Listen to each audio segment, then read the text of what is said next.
So I will at this time open to questions. So please try to come to the point, okay? So if you have any questions, please, I welcome you to raise those questions. I have a question for Jacques. I'm over here at your right side. Okay. Hello. You said, I agree with most of the things that you said, but you said we have to declare Earth resources our common heritage. How do we do that? Jacques is hard of hearing, so I'm going to be telling him the questions occasionally and answering them too. How do you declare the Earth's resources as the common heritage? Oh, that's a very excellent question. First, you have to educate people. Just as when Edison invented the electric light, he had to tell people what he's doing, what it does. They wouldn't know. The gas companies sold gas fixtures, so he had to tell it to them. When Jesus came up with his ideas, he went around speaking to people, and they spoke to other people. If you don't speak to people about the Venus Project, I can assure you nothing will happen. It depends on what you do when you leave here. If you will say, well, that was a very interesting lecture, and you go about your business, nothing will happen. So we first have to educate people as to the world they live in, the errors of our ways, the stupidity of government. If you can't do that, you come at them another way. Years ago I said, Jacques, how are you going to change the world if your mother doesn't even like Japanese kids in the house? If you can't change your mother, how are you going to change people? So I used reason with my mother. Didn't work at all. I used logic. I sat down, drew diagrams, didn't work. So I said, boy, you better get to your mother if you're going to try to change the world. So finally, I found something that worked. I said, I was swimming in the East River. This isn't true, by the way. And the Japanese kid, Masato Takashigi, threw a lifesaver to me. And I'd be dead if it wasn't for Masato. My mother says, gee, I was so cruel to him. I said, yes, you were. She says, please, Jacques, ask him to come back. I'd like to beg forgiveness and thank him for what he did, for saving your life. I said, I don't know if he'll come back now, to get her to plead with me more. And she pleaded with me more. So I called Masato and I said, when you come in the door, my mother's going to hug you and bless you and kiss you, because that's her background. That's her reaction. And she wants you to come for dinner, and she wants to talk to you and beg forgiveness. So I prepared him for that, but my mother was really talking to him at dinner, so I walked out. I came back about 15 or 20 minutes later when Masato went to the washroom. I said, Mother, what do you think? She said, you know, he's just like you and I. He's a wonderful human being with wonderful parents in Japan. I said, he's a member of the yellow race. Give her. That's got nothing to do with it. He said, he's still a nice boy. I said, yeah, but you can't trust those dead Japanese. She said to me, oh, he's a fine boy. I can't judge everybody.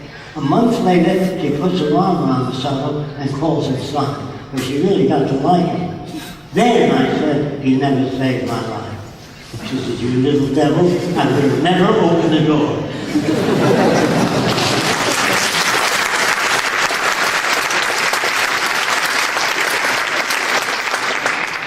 You're not born that way.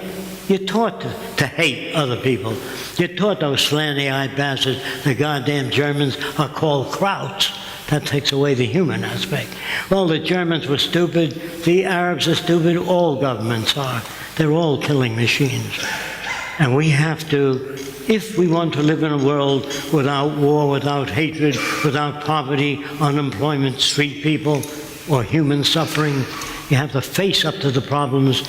And those are the problems that I talked about, Roxanne talked about. And if we fail to take on that thing, if we fail to take on responsibility for our own future, others will do our thinking for us. That's called fascism. Any other questions?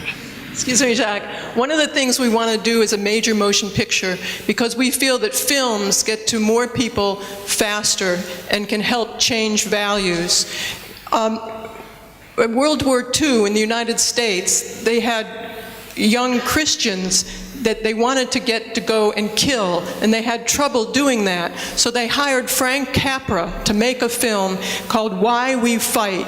And they did these fictitious scenes where they took women who were pregnant, and then they took Chinese Americans and put false teeth on them that stuck out and crooked and green, and then they bayoneted the mother, right where she was pregnant, and the enlistment went up 75% right away. So we feel we can make films to show people a more constructive direction.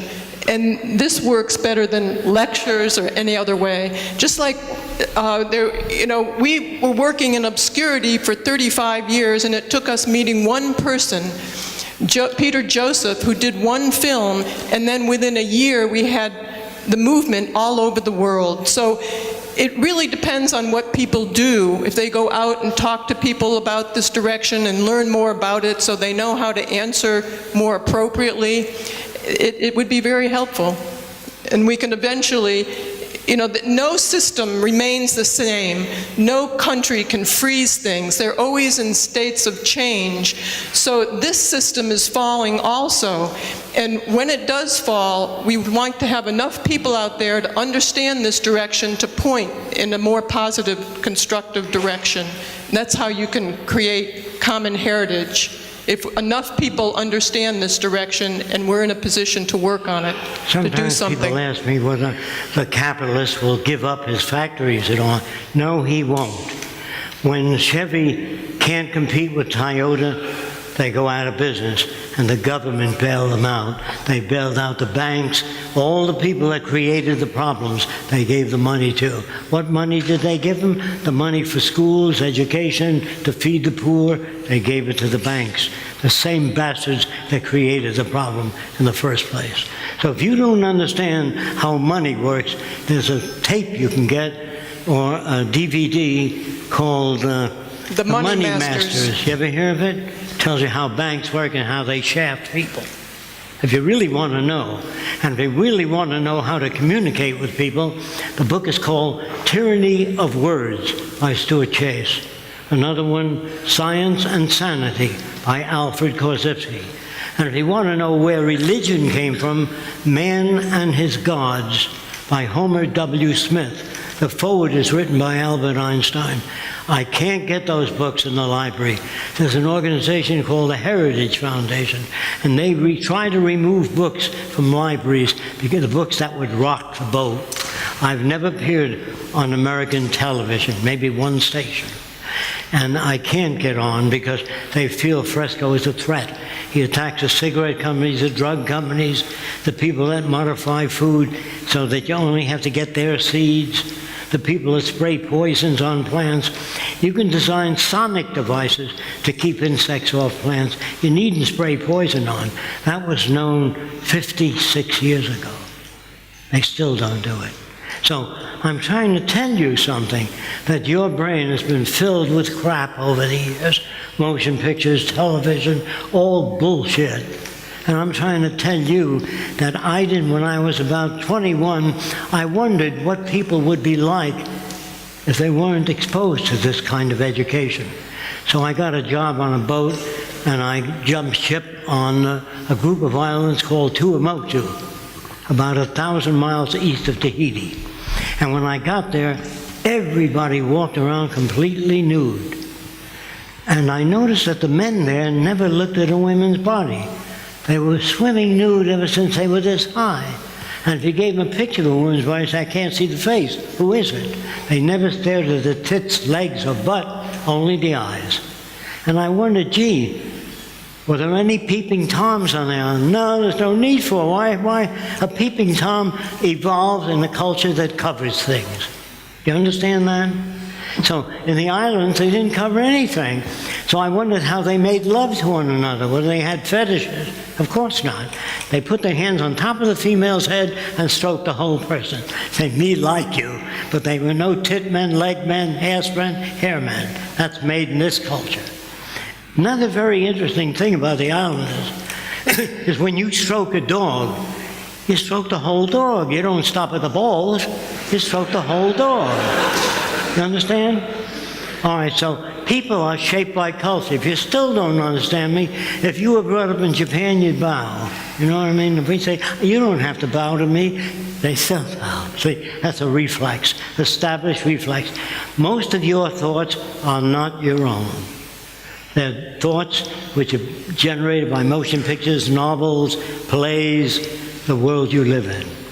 I know a girl that was brought up in a home where dad was very mean to mother, extremely mean. He beat her up a lot, and he beat up the daughter a lot.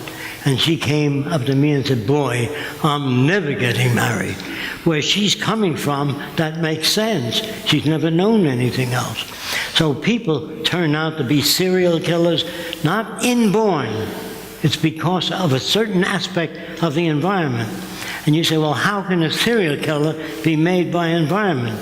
I'm going to tell you that, and you try to figure out the rest of the things. This kid was about 7 years old, touching his private parts. And mother was an old-time Baptist. She came and said, you're going to burn in hell touching that private part. That's satanic. She scared the hell out of that kid. And the mother said at 2 in the morning, he stuck needles in his genitals. He was screaming. And she came in and said, what are you doing? He said, well, I don't want to go to hell, Mommy. So he used to take minority kids in the woods and try to cut their genitals off to save them from hell. There is no such thing as a bad person or a good person. Depends on where they're coming from, the kind of environment they lived in. There's a hand up back there. If you don't understand that, raise a question. Genetically, all you inherit from your parents is the color of the eyes, the shape of the nose, a propensity toward heart disease, but not greed, prejudice, bigotry. That's learned. I have a question, please. Up here on the balcony. Oh, yes. All right. My question is about the greed, because I didn't understand if everyone had the equal access to all of the resources. But we know from our experience that, for example, when you give someone too much food, he or she overfeeds and so on. How is the notion of greed? Greed, when you give somebody too much food, they overeat. You know, if it rained gold today, people would be pulling it into their closets. They'd be filling their cellars, you know, in their attics. But if it rained gold for 40 days, you'd be sweeping it out. So,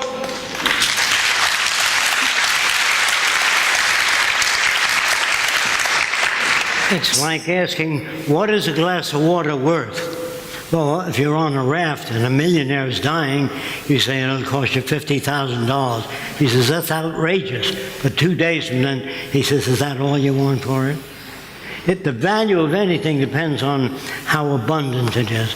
In Kimberley diamond mines, they burn so many tons of diamonds every year because they made a carbon that keeps the price up.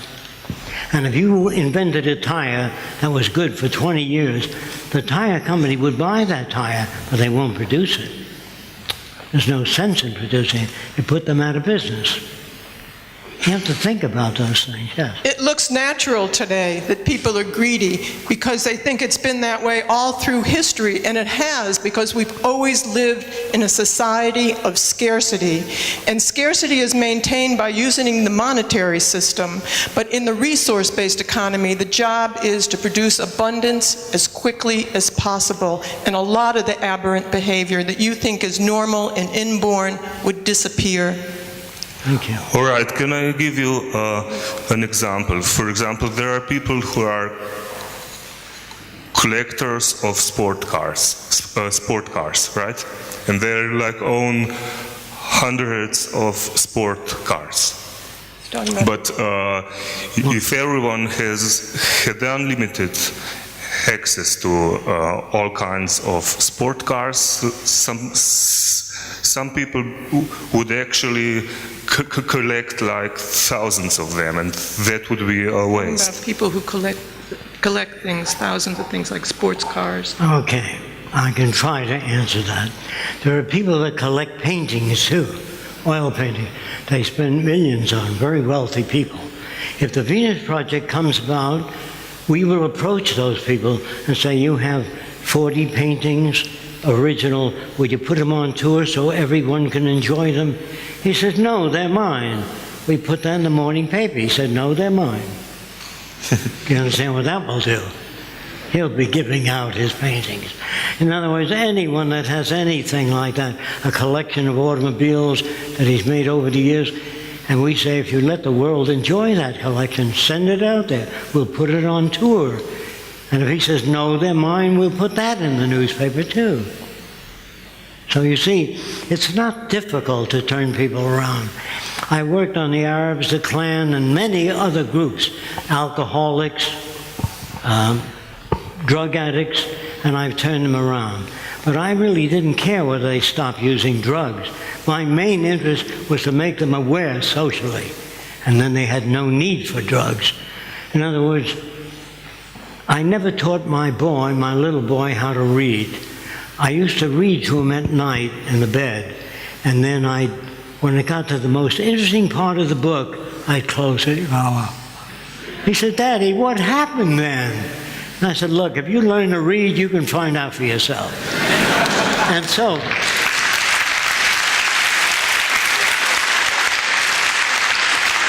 don't teach kids mathematics. Give them a reason to want to learn it. And teachers don't know that. Teachers use words like, if they spell cat with a K, they say that's wrong. When you say that's wrong, think about it. There's no information in those words. The kid gets nothing from it. Well, that's not what I told you. That doesn't apply information. When a kid spells cat with a K, A-T, I say very close. It's just the front letter, the K, that we change to C. But if he writes it with a C facing the wrong way, the next time I say much closer, isn't it? Well, if you say wrong, nothing happens. There's no information in it. So most of our language has no information in it. And you're brought up that way, and that's how they manipulate you, by keeping you from knowing things. And if you really want to know the answer, there's a book called Science and Sanity by Alfred Korzybski. You can look it up on the website. There's many books called Tyranny of Words by Stuart Chase. Language and Thought and Action by Hayakawa. I don't want you to take my word for anything, and I want to thank you for coming. And I deeply appreciate all that you will do. We can take a lot more questions. We have until, we have about an hour and 20 Can I minutes. just... Yeah. Okay. Fire Excuse away.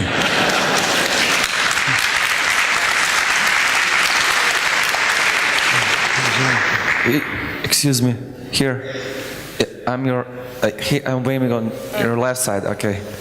So you just mentioned it's easier to turn the kid and the people on your side, but how are you going to turn the politics on your side? Politicians. I couldn't hear that. How are you going to turn the politicians on your side? Politicians on your side. What? How are you going to turn the politicians on your side? When a company fails, when a government fails, governments go bankrupt. Did you know that? Greece, we bailed them out. That's not going to work, by the way. We're going to Greece on one of our tours very soon. And when a country fails, it fails. And the whole structure of government fails. If the money system fails, if they're not bailed out, if they are bailed out, it delays the failure for another 6 or 8 months, but it still has to face the problem. If General Motors fails, if you bail them out, they say, well, we want to stay in business and employ people. Let me see your next car. Let me see your drawings. Is it better than the Toyota? Is it lighter? Is it electrical? Is it lower priced? No, and it won't work. Yeah, so If we don't come up with a better car than the Japanese, it won't work if you bail them out. So there's no society that can fix and freeze its social operation. All things change. Even your computer today. Some people get mad at me. They think, well, gee, you want the machines to take over? No, I don't. All the machines control is production and distribution of goods. They do not control people. About 9 or 10 months ago, machines were able to handle 1,000 trillion bits of information per second. No group of humans can do that. I don't care how smart they are. So I'm telling you something. Government will be replaced. People will be moved out and machines moved in, not a machine takeover. The machines will be assigned a task. Their electrical tentacles will be connected to all industries, all transportation, so you get a whole picture of what's happening in the world. The human brain can handle 7 things at one time. Computers can handle 1,000 trillion a second. So, is it a machine takeover? You know, in the old days, your mother used to go, or your grandmother used to go to a butcher shop and say, how much is that chicken? The butcher would grab it, say it's about 6 pounds. And the person buying it say, it looks more like 4 pounds to me. So they invented a scale. And the scale we trust in most instances. Anyway, the scale is science. And the methods of science apply to government. We don't make decisions in the Venus Project. We do a survey of the Earth and all its resources. How much arable land do we have? How much steel? How many factories? How many transport units? And that tells us what the parameters of design are. Today, architects design buildings, put them all over the place, and your traffic can't move anymore. Everybody gets off at 4 o'clock, and you're stuck there with a bunch of cars in front of red lights. So they make automobiles and buses and trolley cars, and they all have to stop at red lights. If you put your transportation unit 30 feet off the ground, it can bypass all the cross lights without having to stop. But all the buses you turn out jam the highways. They have to stop at a red light. So all the cities of the future will have built-in transportation, art centers, music centers, and have a balanced load economy. That means 1/7 of the population's off every day of the week. Your beaches are never crowded. You don't have to build new bridges and highways. Do you understand that? Yes. It's very simple. So maybe it's better question for you. So how you gonna pull out the bankers? You know, the people who work in banks. So how they gonna accept your idea? How are you going to pull out the bankers? How are they going to accept your ideas? In the United States today, there are many bank failures. They're failing all over the place. In 1929, the banks failed. But war with Germany, Japan, Spain pulled us out of that recession, not President Roosevelt. We were pulled out of the recession by war. Now we have wars going on and still in a recession. We've never had that before. There's no way to salvage this system. It's on the way out. If you study any system, they always undergo change. You can't freeze the system and hold it that way. And another person got angry at me and said, do you envision machine takeover? I want to tell you something. Taking over a country is a human attribute. No machine has feelings. They don't want to rule you. If you work your computer Saturday and Sunday, they'll say, hey, give me a day off, will you? I'm tired of working all the time. Computers don't feel. If you took your new laptop and smashed it in front of 40 computers, we're going to get you. If it isn't this week or next week, we'll get you. They don't have a gut reaction.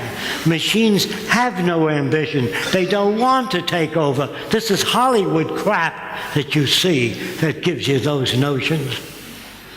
You understand when I say machines don't feel and why? What could we make machines feel?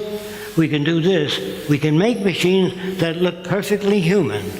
And you can say to them, my brother-in-law was killed in an airplane crash, and the eyebrows are moved to the right angle. Say, I'm so sorry to hear that, but they really won't feel anything. They simulate feelings. And some people say, well, if I know that machines really don't feel, and if I knew that motion pictures and actors could be generated in the future, if I know they're generated images, I won't feel. Well, Disney draws pictures of Cinderella. She gets hurt and people cry on drawings. So people do identify with images. Don't think that they don't. So will the machines take over? No. There'll be assigned decision-making in areas where they exceed humans. Do you understand that? I have a question. A surgeon hand Sorry. trembles, 10 tremors per second. Today, precision instruments can move 1/10,000th of an inch and do surgery faster than any human being. So I give them about 15 to 20 years, there'll be no doctors, no lawyers, all machine surgery. I don't know if you've updated automation today. They fill hundreds of Coke bottles with a shaft going in all these by one time. And they think, well, can the machine be faster than the designer? It's always faster than the designer. You can't move bottles as fast as machines can. You can't fill them as fast as machines can.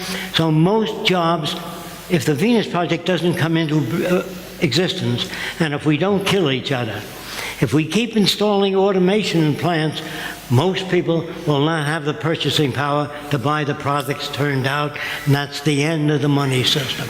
Whether I do it, whether it's the Venus Project or not, if you understand what I'm saying, if you check the automobile industry, you'll find out there were so many thousand people working there. Today, there's like 40 or 60 people that operate the major equipment. And the automobile is lifted by a machine, and another machine puts the wheels on. And that's happening in all industries, getting rid of people, because people might work for $6 an hour, $20 an hour. Machines work for sometimes 20 cents an hour. And that means we'll stop shipping stuff to China. With the developed automation, they're getting smaller. You got cameras today that have no film in them. It's got a chip in there, and you put it in there, and it works for days. And the next year or two, they'll have a year on one chip. Do you understand? So things are changing, and no one can stop that. If you try to stop the progress in America, China will pass us, Spain will pass us, other countries will pass us. So you got to keep on your toes, keep up with technology. And I'm trying to say this to you, that the answers may be in technical areas. What will people do when machines do everything? They go to art centers, music centers, compose, write plays, shoot movies. We don't even know how the retina becomes detached from the eyes. We don't know enough about heart disease, cystic fibrosis. So all of those things is what people will do. They will say, what will people do? That means the person has nothing up here. They don't understand that you think you want a job only. If you lose your job, your whole world is shot. Boy, they did a good job. Mr. Fresco. I'm trying to tell you, if people were educated, they'd know what to do. There's a question up there. Can we just choose a region in the world and make this happen? It doesn't have to be so grandiose. You have something like 500,000 people listening to you. If all these people get together, maybe we can make your vision come true. It doesn't have to be such a huge city. The whole world situation is crumbling every day. I think that we should kind of act in creating your vision and not making any more movies. We should really get together and make this real. He's talking about under your guidance, type thing. You want to know whether we can build such a world? Yes, we can if enough people want it. But if they decide that they don't like the Venus Project, for whatever reasons, a lot of people picture a lot of men in gray. You will work in Area D. You, Area K. That's Hollywood. Has nothing to do with the world I'm talking about. We're interested in you. What do you want to study? What school would you like to go to? We make it available to you. We don't sell anything anymore. We make books available, laptops to everyone, because the smarter people are, the richer the world. The more deprived they are of information, like when you had slaves in America, you couldn't teach them to read. You were fined if you did that. Because once you teach people to read, they begin to ask new questions, and you can't manipulate them. If we had a free society, you wouldn't have a Democrat and Republican Party. You'd have 4,000 different parties. So you live in a world that's very rigidly rigged. If you don't understand that, listen to any politician. We would build the city now if we had the land and we had the resources to do that with, but we don't at this time. But we're working towards it. He's got his hand up. What do we do with the old cities, with the old monuments, with the old bridges? What would we do with the old When we build new cities, what happens to the old cities? Okay. Do we preserve them as He's historical? asking a question. I'm asking the What will we questions do in the middle, with in the the back. old cities? We will level them and mine them for glass and other things. They cost too much to operate. They don't work, traffic jams. It's cheaper to level old cities. Just keep a few of them as museum cities so the kids of the Which ones? future will know what life used to be like. That's about all. Which ones do we keep? They're not worth preserving. But which ones are? Jackie, Worth preserving. which ones would you preserve? We level 90% of the cities. But before we level them, we'll do a study of the gain of a new design. When we're through with that, we bring in another team that gives us the negative effects of cities. In other words, if we design a dam to give enough people water, that's one group of people. Then we have another group called the Special Contingencies Department. They come over and tell us, if you build a dam here, 5 years from now, the water table is going to change because you cut out the tributaries. And the beavers will stop building dams. That's going to change the water table. Plants will begin to die on the mountainside. They can extrapolate 5 to 10 years in advance of what will happen if anything you do. And today we build cities right over the land. In the future, it takes nature 1,000 years to make 1 inch of topsoil. So we shave off the topsoil first, put it in soil banks. People don't even know what's valuable today. Let's say we kill each other in nuclear war, and people come from another world and they want to know what we were like. The only place they go are banks to stack thick. And what have they got in there? Dollar bills, $20 bills. Nothing on the history of medicine, science, knowledge should be stored in banks. They're the most secure position. All they got there is certificates of debt. How stupid a civilization we have. It should be the history of medicine, engineering, agriculture, everything that's essential should be stored in banks. I have a question. How close are you to building an experimental city? And secondly, if political decisions are decisions which concern all people, then the Venus Project is indeed political. So what do you want to do? Do you want to put the scientists in power? What's that? You want the first, how far are we from building a first city? We could have built it in 1927. It's up to what people know. If they don't know, nothing happens. In other words, if you said, go ahead, build that city, and the population agreed with that, we can do it. But if people don't know about it, they wouldn't follow your suggestion. So it's up to us to get this information out there, talk to people. Concerning your second question, the Venus Project has a particular agenda and particular areas that we want to do well, it's been planned out in all areas. In city planning, worked on the methods of how to make people and children creative. We had that worked out already. It's not scientists that would run things, because they're just as prejudiced and been just as propagandized as anyone else in this system. It would be people who understand this direction. That's our safeguard in the future, as many people understand this direction as possible.